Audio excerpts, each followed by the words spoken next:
When Alexis saw a little boy sitting alone and crying at the bus stop, she decided to approach him out of concern, but she had no idea that encounter would change her entire life. It was around 7 in the evening when Alexis got off the bus. It was getting dark, colder, and there was hardly anyone in close sight. The woman rubbed her hands together and tightened her scarf, which had become loose during the journey, before heading to a nearby cafe for a cup of hot Americano. However, as she took a few steps forward, she heard sobbing behind her.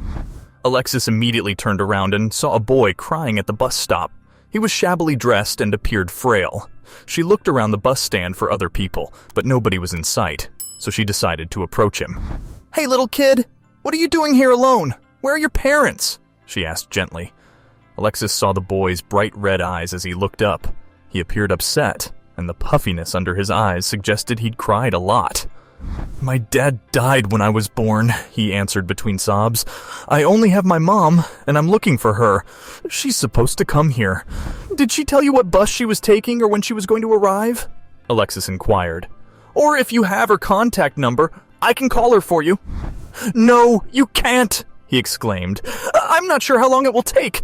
When she became ill, she turned me over to my guardians here. She had promised to come and meet me soon, but she never did."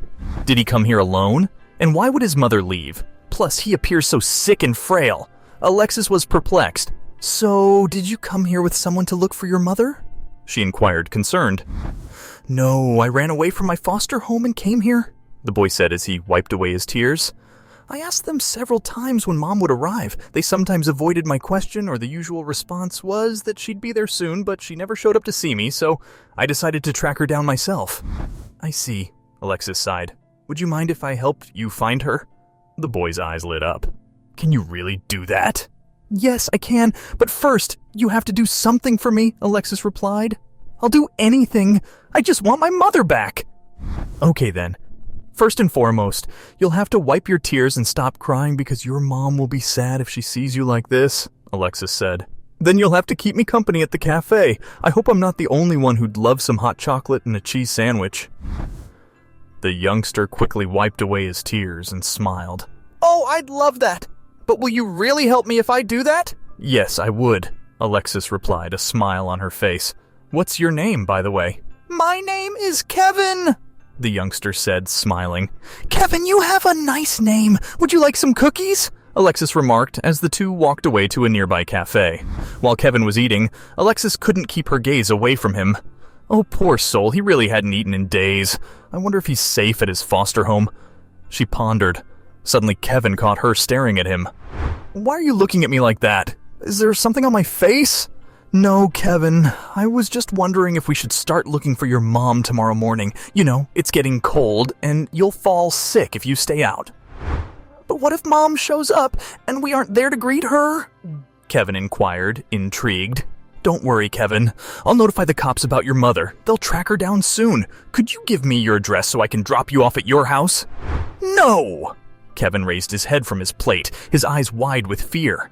"I'm not going there. They don't feed me, and if I ask about my mother, they beat me. Please, don't make me go there."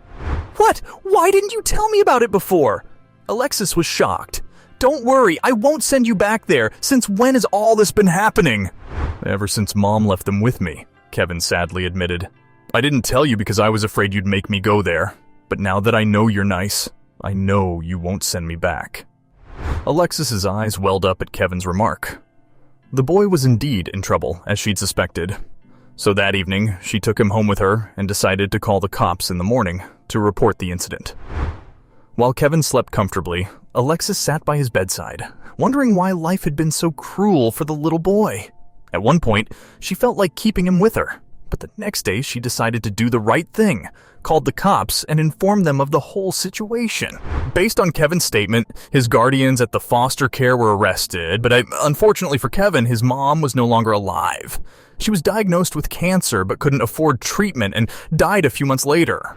Kevin was too young to process the bad news, and when Alexis took her to the doctor to make sure he was okay after how he'd been treated by his foster parents, she discovered he wasn't. The doctors warned that any kind of shock would be harmful to the boy. As a result, she decided not to tell him the truth about his mother. On the other hand, Alexis had a tragic past as well, having been abandoned by her husband when he discovered she couldn't conceive. When she thought about the times she'd spent with Kevin, she realized there was a reason why they met. So, she decided to adopt him and started the paperwork as soon as possible. The document verification and other procedures took about 2 months to complete. Once Kevin moved in with her, he was always curious about why she had adopted him and when his mother would return. So, every year, Alexis gave him a letter in his mother's name, explaining that she was being treated in another country and had asked her to be his mother until she returned. She resolved to keep pretending like this until Kevin grew older and was able to process the truth. What can we learn from this story? There's a reason behind everyone we meet. Kevin and Alexis met each other because they were fated to end up together. When we lose something, we always get something in return. Sometimes that something turns out to be more important. For Alexis, it was gaining Kevin as a son.